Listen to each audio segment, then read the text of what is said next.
Hey, Islam over here. Your first time going into a fight with two belts sitting in front of you like this. This is everything you dreamed of, right? So how good does it make you feel? It's make me smile when I see two belts here. Yesterday, we walked to the face-to-face. They just give me one belt. I'm a little bit upset now. I'm good. Speaking of the face-off yesterday, Ian was in here earlier and he said he felt nervous energy from you in the face-off and that you didn't want to be there. What did you make of that? And what do you make of those comments from him? Man, I don't know how I just not like something I want to go there. Like I've been there before also, and I don't see anything from his eyes. I just see his eyes, and I'm not nervous.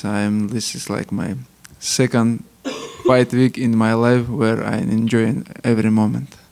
Was the last one the first? Yeah, the last one and this one. Yeah, and a lot of people are talking about what you two would look like next to each other. Is he much bigger than you? It didn't seem like he was that much taller. Did you notice that as well? Yeah, I tell the Rizwan, UFC have to check my tall again because it was 10 years ago first time. Now I'm a little bit taller.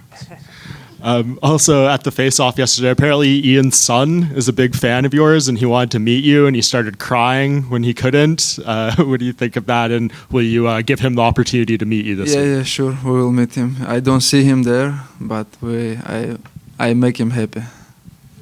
Right here. Ian was in here and he said that his fight against you, he feels, is the highest level of martial artists competing against each other, you versus him, that we've had in a long time.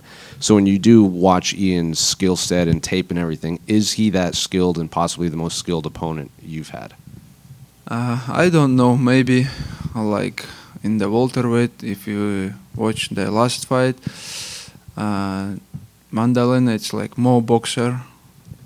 But I think Ian have more skills, He's good in the striking, he have good wrestling defense, but he have some weak point.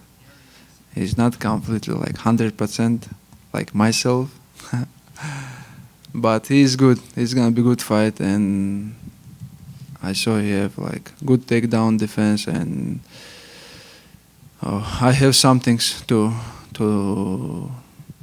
I have some key to beat him easy. Islam, Ian said that his last four opponents are much better than your last four opponents. I'm curious if you agree with that assessment and what you think of the people that he has faced. Last four? Before he said last five. And I've said like why he don't respect his teammate Charles Oliveira. Now he say why well last four. I don't know. When he have good opponents, he just lose. That's it. When he have Shavkat, if he talk too much, just look at your fight. That guy beat you 4 rounds. That's it. Earlier today, Ian said that he beat Shavkat for 24 minutes. Was it right? Yeah. Oh, Carlos, excuse me. He just Carlos. Yeah, sorry about that. He can beat Carlos, but he can beat everyone. But I'm not same like that guys. I'm different. Do you agree with, I saw your manager say this, do you agree that Ian is going to run from you throughout the fight? Sure, he has same style or every fight. He just run back and he just working for the point. I don't remember when he finished someone last time. Yeah.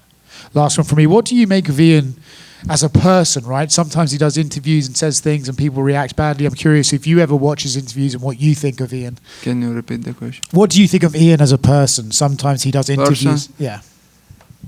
I think he's good person, good guy, but he act like he's like bad boy, something like this. But I tell in the interview also, we will make him humble, we will make him good guy. Islam back here. You, Khabib, now Chanko, there's so many great fighters from Abdulmanap Nurmagomedov school. Who are the next fighters we'll see in the UFC? Like, what's the future? Do you have some names? Usman. I think Usman. We have to see him next. I hope so too. And I saw that you had a fan that had cancer and you offered him tickets for the fight. Did you get to meet him? Is he coming to Philly? That was a very special story. They come Thursday or Friday. We will meet them.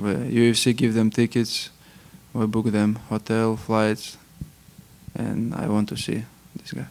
Very nice. Islam, over here. Michael Morales was called to be the official backup for this fight. He's looking for a chance for the title shot. What do you think about him or his chance to be a contender for the title? Yeah, he's a good contender, one of the contender for sure. And just one thing I don't understand why he don't fight. He have to deserve because Pratt is still active. He's still fighting, but I don't know. I don't want to watch like behind Ian Garry because I have good opponent. After that, no matter who is gonna be next, Prates or Morales. Okay. One of your training partners is gonna be fighting in this card, Joel Alvarez. What can you say about him, like his skills, and why do you call him to prepare for this fight against Ian? Because he's a good striker, he's also tall, long reach, and we did good rounds with him, and in good shape. He just take the fight short notice, like 2 weeks, and I think he's gonna show good performance because we spar, and I see he's in good shape. And you just mentioned that Usman is one of the next fighters for the UFC. How people is talking about a potential matchup against Justin if he gets into the UFC. How do you see this matchup? Because you know Justin.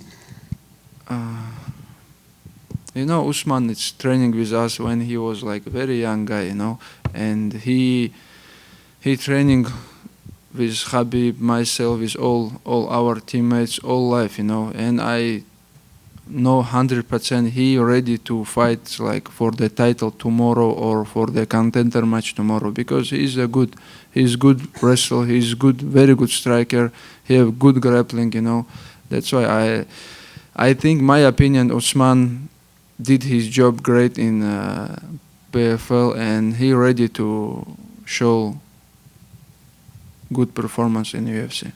Thank you. Islam over here. So what was your reaction when you heard you're going to be headlining this event here in Philadelphia for their first UFC event in 7 years?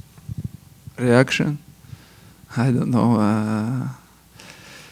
Reaction? I just, because, last 2 camp I did in New Jersey and I just check how far the New Jersey from Philly, I was like very happy because I like to stay in New Jersey because we have great team there, gym there, and I love to training in New Jersey, and that's it. And when you're looking at your opponent, what do you think will be your biggest challenge going against him? No, it's not gonna be my biggest challenge. He just good, I give him respect. He have good skills, but everybody knows my game, and we'll see how he prepare for that. Islam over here. Obviously, your grappling is probably the best in the UFC right now. If there ever is a point in this fight where you're unable to get the takedown, could you purely outstrike Ian Garry? Yeah, sure. Like, watch my fights against Volkanovski, against Dustin Poirier. I can strike with anyone, but the Bulls fight where I strike with these guys is more this like hard fight for me, That's why if wrestling not working, grappling not working, I can strike with anyone. But if I want the easy win, I have to take them down and finish them. Sure. And Ian Garry said that becoming a vegan kind of took his performance to another level. Is that something you'd ever consider? No, bro. It's not. It's not Dagestan style, bro. Our old traditional food about meat. Gotcha. Thank you. Islam over here. Ian talked a lot about his family and the presence of his family. I know you like to keep that private, but I was just wondering if you could tell us how many kids you have and if any of them are training in any sports. Now I have 3 kids. They just still small, For future, I don't know. I don't want my kids to be like fighters. Maybe for sure in Dagestan, when you go to the school, you have to go wrestling or somewhere. They're gonna training, but we'll see. If they want, I just not stop them. I just help them. But I don't want my kids to be some professional fighters or like some other sports. Because when I grew up and my mother and father always far from me, you know, because I always traveling, always like in training camp and fighting. But I want to stay with my kids. And Because already, bro, they are like 5, 7, 6 years old. I don't see him a lot. And speaking of younger, Khabib was on the Lex Freeman podcast, and he told a story about him and his brother fighting in a Sambo fight on the street. I just wanted to know if you remember this and if you have any memories using Sambo outside of the octagon. Sambo, yeah, sure. Sambo, the Sambo, it's mean like not. I was in the Sambo Federation couple of days ago, and I just told her also, Sambo, it's not just to help to become like best fighter in the world, like myself, Fedor Emelianenko, Khabib Nurmagomedov. You know, it just not just become fighter. Just Sambo is the best sport to defend yourself. You know, when you have some problem in the street, you always have some clothes. You know, it's not wrestling. You can grab, do some things like Sambo style. That's why I think Sambo is the best sport for not just become fighter, just defend yourself. Thank you. For example, jiu-jitsu, bro, if you want to defend yourself, you have to lay down. But Sambo, you can beginning from up. How important is it for you to continue to be recognized as pound-for-pound best fighter in the world, not only to just win, but put on dominant performances so you continue to be recognized pound-for-pound best in the world? Yeah, it's the like first thing which I like to hear when people just put me in the first place, you know, and I understand, like everybody understand I'm the like best fighter. Like, you know, when you like spend all your life for this sports, and when you become like best fighter in the world, it's great, you know. It's make me happy every day. Салам алейкум, Ислам. Короткий вопрос от меня. В твоем лагере вообще был человек, который по комплекции и по росту мог имитировать Гэри? И если не было, то насколько это проблемой было? Quick question for me. Just, was there anybody in your camp who was there to emulate your opponent, Ian Garry? Я приглашал в кемп Джоэля Арвалеса, который будет на этом турнире. Я спарринговал с Усманом, я спарринговал Амру, вот именно Амру Магомедов и Джоэль, они повыше меня, но вот посмотреть разницу с моим соперником в росте, они вот примерно одинаковые, даже может быть Джоэль даже повыше, чем он. Yes, I had Joel Alvarez, who's also going to be fighting on this card. I also had Usman Nurmagomedov, sparred with him. Amr Magomedov, he's also taller than me. And yeah, they specifically were there for me to emulate my opponent. If you even look at Joel Alvarez, he's kind of even a little taller than Ian. Just last one here to go back to Usman. I think a lot of people think he'll have to win one fight in the UFC before getting a title shot. If it was up to you, who would you like to see Usman fight in his UFC debut? Who is the one of the contender right now in lightweight? So Arman and Rufi are fighting in LA, and then there's Charles. Ilya has to come back. Patty's there. Benoit. Quillen just won. Yeah, maybe Max. Arman or Max. I don't know. I agree with you. He have to fight one times because this is the like one of the big division in UFC, you know, and come from outer division and fight for the title. I think it's possible, but I think he have to come, feel this atmosphere, feel this all media, everything, and fight for the title next. No, just one fight and other one for the title. Thank you, guys.